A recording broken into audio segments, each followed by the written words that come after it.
Okay, so most people said right join. Oh, I didn't know I could do that. That's quite good.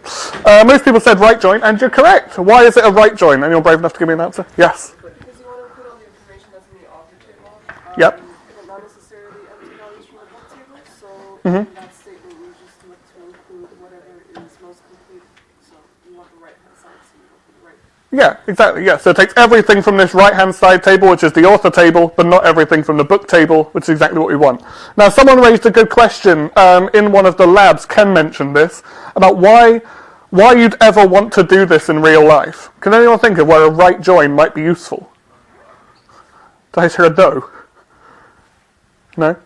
Okay, so this would give you the answer. This. So you've got everything from the book, from the author table, as well as any books they have as well. So you see Anderson up in the top right here occurs twice because he has 2 books assigned to him. Phillips and Marx, however, have no books, so they have null in those columns. Yes? So it could depend on when you get your data.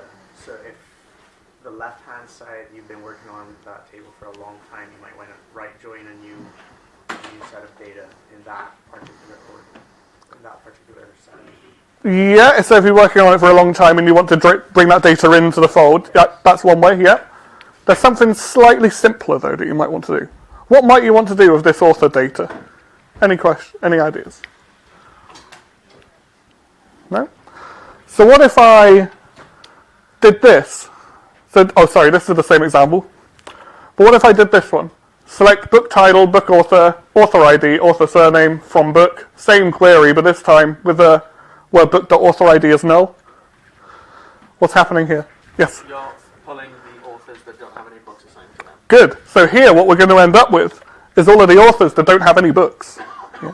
So it can be useful for finding out what things are not allocated to other things. So think of the teacher class example last week. If you wanted to find out which teachers weren't assigned to any classes, you could use a right or left join to figure that out. But you will need to add this is null here. For those of you who have done SQL in the past or might look at different SQL sort of languages, there are other ways of doing this, but in SQLite you have to use the where is null. Good. So just before we get started then, there was some feedback from Fabio about the labs and automarker not being very useful. I'm afraid there's not much I can do about that, that's Ken's domain. But what we will do is we'll start turning up to the labs ourselves as well. So if there aren't any lab assistants, me and Ken should be there, or me or Ken should be there to help you out. So I'll probably be there on the Wednesday midday ones. I don't know if you've been allocated labs, but feel free to come along. Are you finding the labs useful as a general trend? Just a couple of nods. Any shakes of the heads? No? Brilliant. As I said, there were 2 mistakes, maybe 2 mistakes. We're not sure, but there were maybe 2 mistakes in the answers for the SQL. But I will double check that later and upload some corrected answers and announce it to the group. So today then, we're talking about transactional SQL, and now this is the first time we're going to cross over into Python when we're talking about SQL. So when we're talking about transactional SQL, we're actually sort of taking everything we've learned in SQL so far, combining it with Python and making it work. So we're saying, okay, well when you write these sort of packages and these sort of libraries, you're actually using Python to communicate with the database, but SQL is the language you use to do that communication. So how do we do that? And that's what we'll talk about today.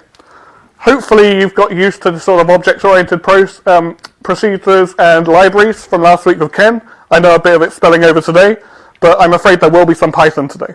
So I know, scary. So today we're going to describe and propose when to use transactions, explain the role of locks in a database system, and then propose queries which return ordered results. So talking about how do we order the results we actually return. We're going to go for it like this. Transactions, ACID, which will make a lot more sense in a second, using transactions in Python, locking, then ordering results as a nice little sort of session, calm down before we answer some questions. So a transaction then. A good way to think about a transaction is a bank transfer. What needs to happen in a bank transfer? Let's say I want to send my friend £200. What actually needs to happen? Sorry? I need to receive something. In a transaction, you need to send something and you need to receive something. You're thinking of a sales transaction. Yeah, not quite this time. We're talking about just transactions as a whole. What 2 things need to happen for me to send my friend money for free as a gift? I have the details. Yeah? Initiate the transaction. Initiate the transaction, good. That's one of them. You would have to have money. I need to have money. What needs to happen to that money? Money needs to be deducted from your bank account. Good. Money needs to be deducted from my bank account and Just sent to your friend's bank account. added to my friend's bank account, right? So when we talk about a bank transaction, it must be removed from one account and added to another. But both of these need to happen for the transaction to complete, right? If we add £100 to my friend's account, but then don't deduct £100 from my account, that should fail, right? Because I haven't got the money to send them. So a transaction is when you're doing multiple operations which must happen together as one sort of package of work. And that's exactly how we define this in databases. So a transaction is sort of like a unit of work. Think of it as one thing that needs to happen as a whole in its entirety. Each transaction can have multiple operations. So you can insert data, update, change tables, add tables, delete the database, do whatever you want as part of a transaction. Any of your DML or DDL statements will work inside a transaction. The only thing you probably won't do in a transaction is retrieve data, because that doesn't change the state of the database very much. So as an example, if we wanted to do the transaction from before, we could update accounts, set balance equal to balance plus 500 for this account, and then minus it for this account. That would count as one transaction in the database system. So why do we do this? Well, one, it ensures consistency in the database, and two, it prevents contamination between the queries. Now, we'll touch on this later when we do locking, but the consistency is an important one. As I said, if we add that £500 before we deduct it from me, that's just free money, right? That's not good. But then if we deduct money from me, then don't add the 500, that's £500 lost. So we need both of those operations to happen in order for any of this to work. So, transactions should follow the principles of ACID. They should be atomic, so each transaction must work as a single unit and must succeed or fail in its totality. So that means when we have those two update commands, both must succeed for the transaction to succeed. If one of them fails, both fail. It all fails. Consistency. The database can only change between two states, a successful transaction or no change. So if anything goes wrong at all, you roll back to before the transaction. Isolation. So transactions must work independently of each other. So what this means is you mustn't have transactions that rely on the other one to be complete. So you can't have a transaction inside a transaction. That just wouldn't work. They need to be wholly independent in themselves. And then finally, durability. This is more of a comment on database systems as a whole, but once committed, the result of the transaction should stay there, right? It shouldn't disappear. It shouldn't crash if the database server crashes and disappear forever. Any questions on the principles of ACID or transactions so far? No? Okay, so how do we use transactions then? Someone said about initiating a transaction, that was good. Begin transaction is the command we use. So we all start our transactions with begin. We can then execute any updates we want to do. So you begin your transaction, execute any updates or inserts or deletions or drops or whatever else you want to do in there. And then you can either commit your changes, which means I'm happy with how things have gone, I want you to save everything to the database, or we can roll back our changes. So rollback means something's gone wrong, I need to go back to before my transaction. And this is just an indicator to let the database know that you don't want those changes saved because something's gone awry. So, in Python then, this is something that might not be familiar to you yet. Has anyone seen the try except block before? Couple of you? So as a bit of a briefer, don't tell Ken I'm telling you this, I just had to sneak this in here to get this to work. The try except block, essentially you execute any code in the try. If something goes wrong, you end up in the except block. So if it throws an exception, you catch it here, execute any code in here, then execute any code in the finally. So for example, if I had, let's add another line in here, which is s equals, 100 plus string. That would throw an exception, right? That would crash. But instead of crashing the program, what it actually does is it throws me into this block of code. So it will execute this instead. And then whether it accepts or not, it will always execute this code at the end. Okay? Does that make brief sense to everyone? Ken will go into a lot more detail about this, I think, in week 7. But for now, you just need to know the core principle for this, yes? Why do you need an alias to exception? You don't. So what you could do is you could just scrap this. Yeah, but why would you have it there? In case you want to print the exception out. So this E contains a lot of information. So what you can do is you can print E, and it will give you like the big stack error log. Okay. So there are things you can query about the E that make it more useful. You can also be more specific about your exceptions. But again, I think Ken will go into that in week 7 when you do testing. Okay. Does that make sense of why we're clarifying the E? Yeah. Good. Okay, but the actual concept then is fine. So as you've all seen in the labs, I hope, we import SQL 3, which is the library we use to connect to the database. We then set up our database connection with the connect string. I think I'm going to go through this. Yep, we set up a cursor. Can you all tell me what a cursor is? Bit of a mean question. Yeah? Allows you to run commands to the database. It allows you to run commands to the database. Why don't I just run it through my connection?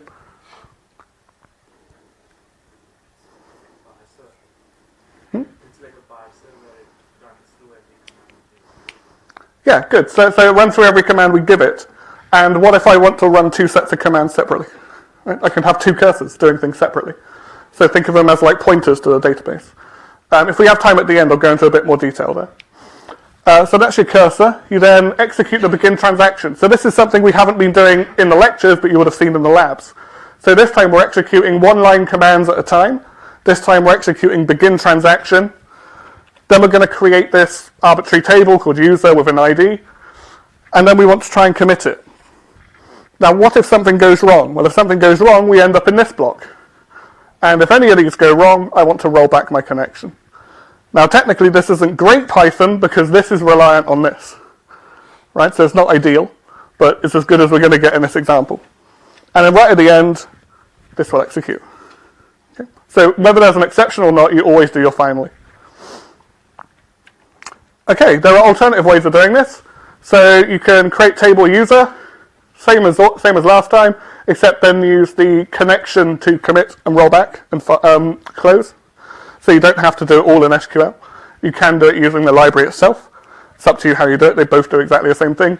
This just writes commit semicolon to the database. So any questions on transactions so far? So all we're doing is executing some code and then committing it or rolling it back from the database. Is everyone happy with that? Good. Locking then. So sometimes when we're executing these commands, you have multiple users trying to access multiple things at once. So imagine a database where 2 users are trying to perform an action at the same time. User 1 trying to update a set of users and user 2 is trying to select from that set of users. The ordering of this action is important, right? Does user 2 get the update from user 1? Or does user 2 only get some of the update from user 1? Or does user 2 get none of the update from user 1? Does user 2 receive all of the changes user 1 makes? Well, it's unsure, right? If we were just to look at that right now, we're unsure as to whether user 2 will get all of the changes that user 1 makes. So this is where locking comes in. And this is where user 1 is allowed to lock for a transaction. So they go to the database and say, I want to lock this table so that no one else can access it until I've made my changes. So what happens is the database will lock the user's table, he will commit his transaction, or whatever else he's doing. And as that happens, user 2 comes in, says they want to select all from this table, and the database goes, no, sorry, you're going to have to wait. Okay, I've got a lock on this table, you can't access it until this lock has been released. Once the user 1 has finished their transaction, they can then release the lock on the database, lock disappears from the user, and then the results can be sent to user 2 after performing the calculations. And that's the simple flow of a lock. Any questions on locks? Yeah. Does that work for large systems? So say you've got like millions of users, Mm-hmm. and like they're making changes frequently. Like you end up with a situation where the database is always locked. Yeah, you can. So we'll get onto this now actually. It's a good point, but no, you can end up in a case where the database is essentially infinitely locked because people are always trying to do something. But when you retrieve data, you don't lock anything because you're not actually changing the state of the database, so you don't need to lock anything. All you're doing is retrieving data. Locks can be done at multiple levels as well, so you can lock rows, tables, or databases. So instead of locking the entire table, you could lock individual rows, and then say, I'm going to change these rows, you're not allowed to access them until I've done my thing. So that's another way around it. And the other thing to highlight is that implementations are hidden amongst the database itself. So this isn't something you have to do manually. This is something the database system will do for you, but you need to know that it's happening in case you're sat there waiting for 5 minutes for a query to run, only to realize your colleague down at the other end of the building is running a system-wide update.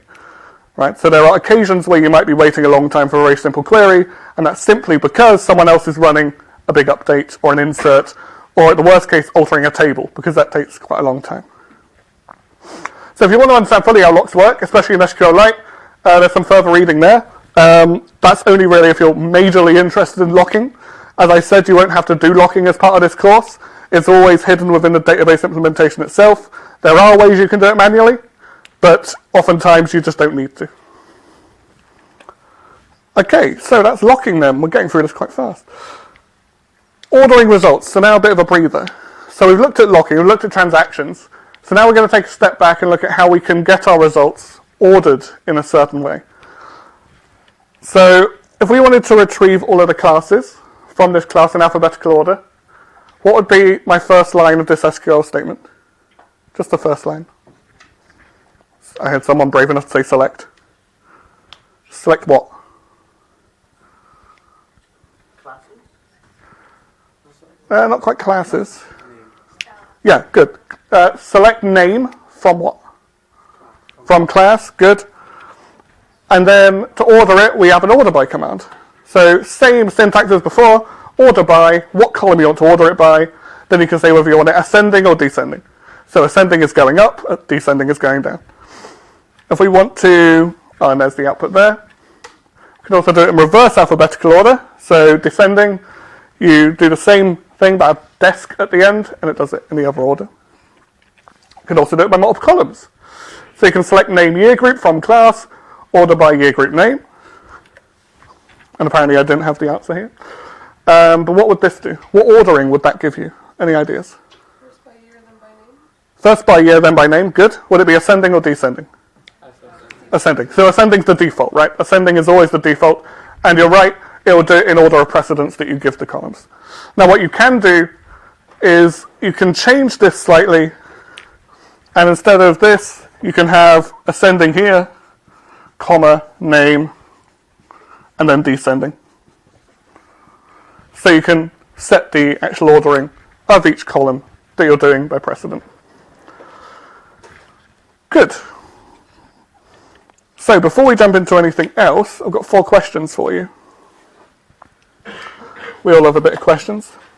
So the first one, which of the following commands would end a transaction? So here it's very broad, right? End a transaction. We have rollback, commit, begin transaction, end transaction, or end. There are multiple correct answers.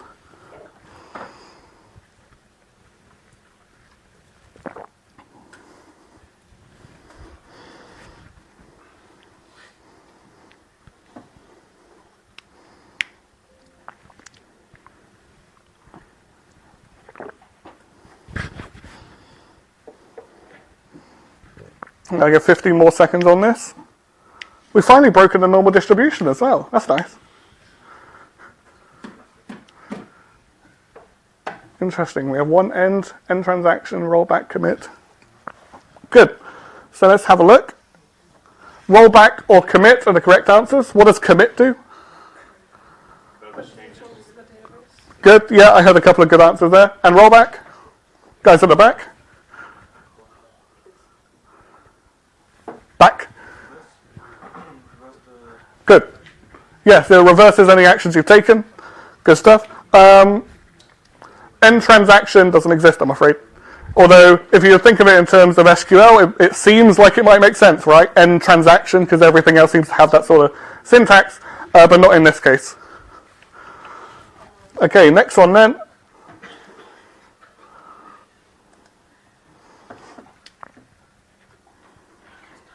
Well, apparently you've only got 20 seconds for this one. Part of my transaction has failed. How can I revert my changes? Begin transaction, rollback, or commit. I think I just gave you the answer, so this should be a fast one. Wow, everyone voted. That's fast.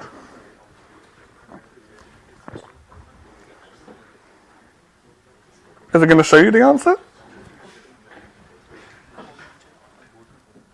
Who said begin transaction? I'm really worried about you if you said begin transaction. The one thing it asks you is what to do when it fails. What does begin transaction do for us?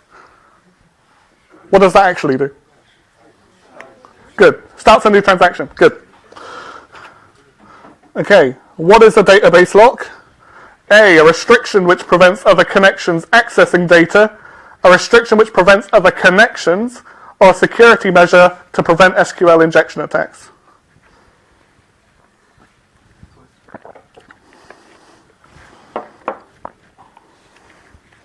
Slightly tricky wording here.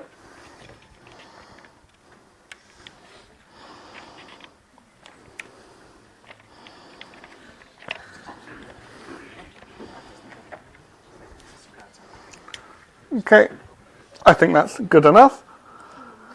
So yeah, a restriction which prevents other connections accessing data. So it's not about preventing the connections, you'll still be allowed to connect to the database and execute your queries, but the results you get, you might have to wait a while for. Good, so that's a database lock. Before we get onto that, I have one more thing I want to run through with you on the whiteboard, and it's very exciting, isn't it? So I said earlier about cursors and connections. Sorry, did that blind you? Do you prefer them off? No? It's a bit of a warning next time, eh? Alright, so we mentioned cursors and connections. So we had this connection, which is SQLite 3.connect to, let's just put it as test database. Oh, no semicolons in Python. One thing to mention about this is you don't always have to put the file, right? If you're connecting to a live database server, that could be some sort of URL or some sort of IP address. For those of you who don't know what I'm talking about, we'll get to that next week when we do web servers. What this essentially does is this connects your client to the database. So over here, I'm going to separate the client and the database. And then we have the database here. What this does is sets up the connection. So it says, I want to open a live connection to the database, and the database should say OK. If it doesn't, you've got slightly bigger problems. We then have this cursor object. Cursor, which equals connection.cursor. All this does is set up a pointer for us in the database, right? So it sets up one pointer in our database table. So let's assume we have a table called user, we have IDs, and then we have, I don't know, something else.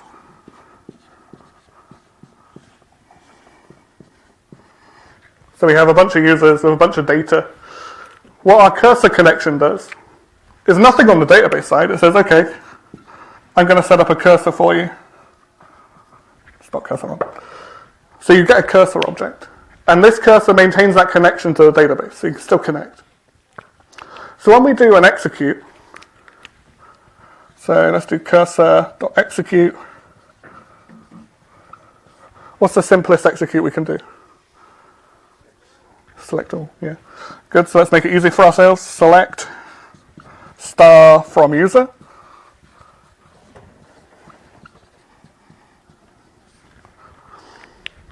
This sends, the cursor will send this to the database via that connection.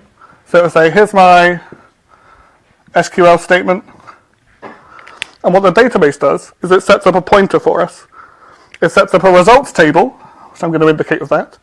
It'll build that results table, which in this case will contain 1, 2, 3, 4, 0, 1, 2, 3.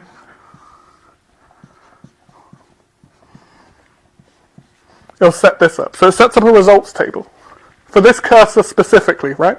So at the moment, you've got no data over here in your client side. What you've done is you told the database, I want to execute this query. The database will do some sort of mathematics, figure out what rows you're looking for, and then set up a cursor to point to those rows. We then we have multiple commands. Those of you that have done the labs will see we either have cursor.fetch one. Can anyone guess what that does? Yep. It's requesting data from the results table. Good. So it's requesting data from the results table, saying I want one result. So what the data? So this will say, okay, I want to fetch one, and the database will return one row. Okay. So it'll return one row, which in this case will be 1, 0. And results look like that. For some reason, they're tuples inside a list. And what it will also do is it will move this pointer down by 1. So you're moving your way through that results table as you do fetches and other things. Now, if we just used fetch all, which is the one you would have seen in the labs, it will just return the results table. But oftentimes you don't want to do that because a lot of the time your results table will be too big to process all at once. And if you want to retrieve multiple results but not the whole thing, you can use, let's get my syntax right here, cursor, I went a bit West Country, then cursor, dot fetch many. And let's say in this case we want to retrieve 2. I keep wanting to put semicolons on it, that's naughty. So here we'll go fetch many.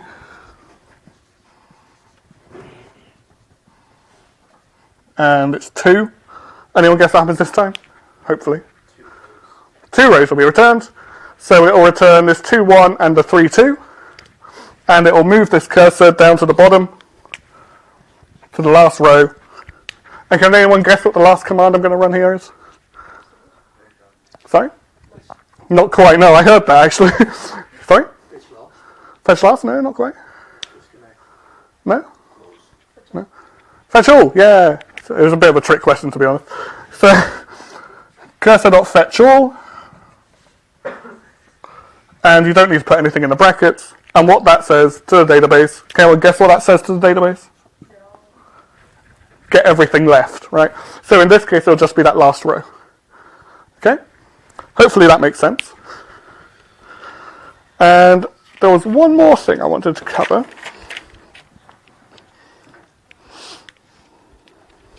Yeah, good. So in Python, we're doing this, I should probably correct syntax here and use double. We're doing this, right? But what happens if we allow user input to this? So what if instead of this, I'm saying I want to, I don't know, get input for one of you guys. So my input is equal to input. Have you seen this input? Yeah, familiar with that? So it just asks the user for input. And I want you to input the user ID of the user you want me to fetch from the database. So I can then do cursor.execute select star from users, and then I probably shouldn't do that, where ID is equal to, and then I'm going to use Python formatting to do that. So here we end our string, we're going to go dot format, and then put in my input. Is everyone happy with what this is doing here? So we're saying I want to, this string here, I want to put the input into those brackets. So if you input, let's say this is equal to 5, 5 will go in here. Oh, I can't do a 5 now. 5 will end up there. Is everyone happy with that formatting? Any questions on the formatting? Yes? So how would you, for the results table, how would you move the cursor back to the top? You can't. Oh, you can't? No, because you've already retrieved that result. Yeah, that's the one caveat. That's a good point, actually. Yeah, so once you move the cursor, you can't go back. Can you skip one row? You probably could. You could just fetch one and ignore it. Whether there's a skip command, I don't think so. Not in SQLite. But you could just fetch one and ignore it. Yeah. In terms of this string statement, can everyone see what's happening? So we're building up, oh, actually, I've made a mistake, haven't I? There's a semicolon here. So this just executes select all from where ID, from users where ID is equal to whatever you've inputted. So if you input 5, this will go through and get me the user of 5. Well, let's just use 4 as an example because we actually have an input of 4. So this will get me that 4th user. Yeah? It'll just get me this one and return it.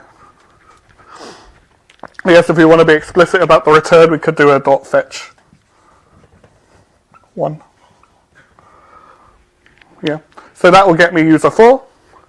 If I change this input to, I don't know, 1, that will get me user 1.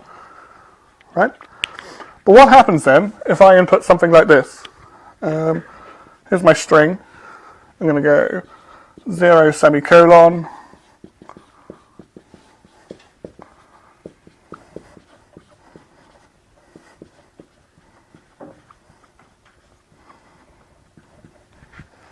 What happens if I do that? So that's my input. Can anyone guess what's going to happen?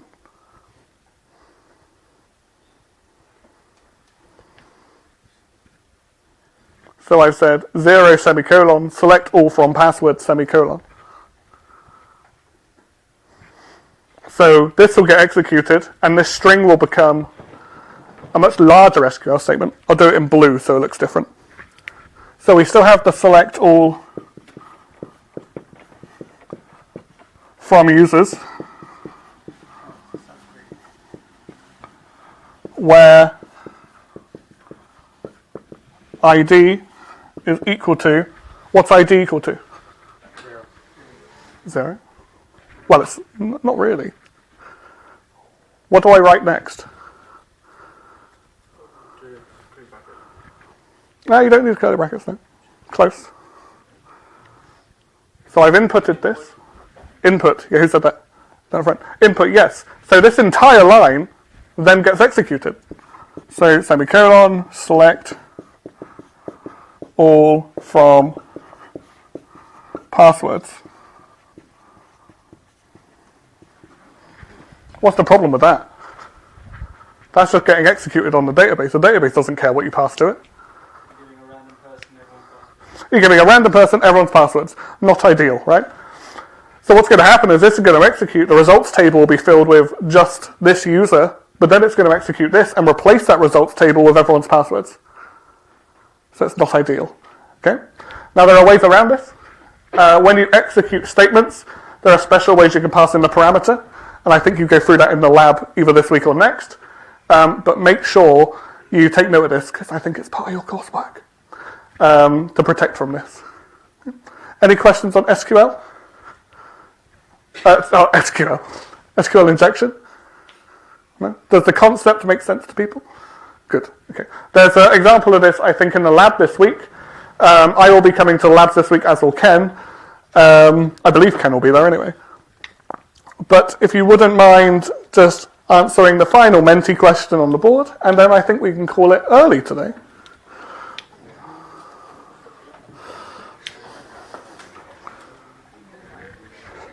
I'm not going to turn the lights up anymore.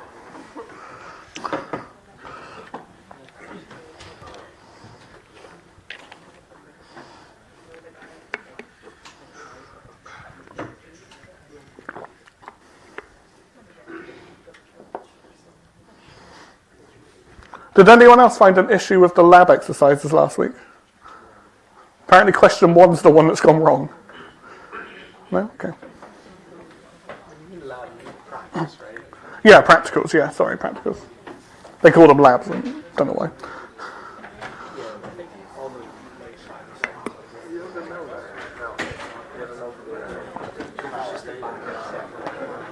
Brilliant, in that case then, I'll see you guys next week.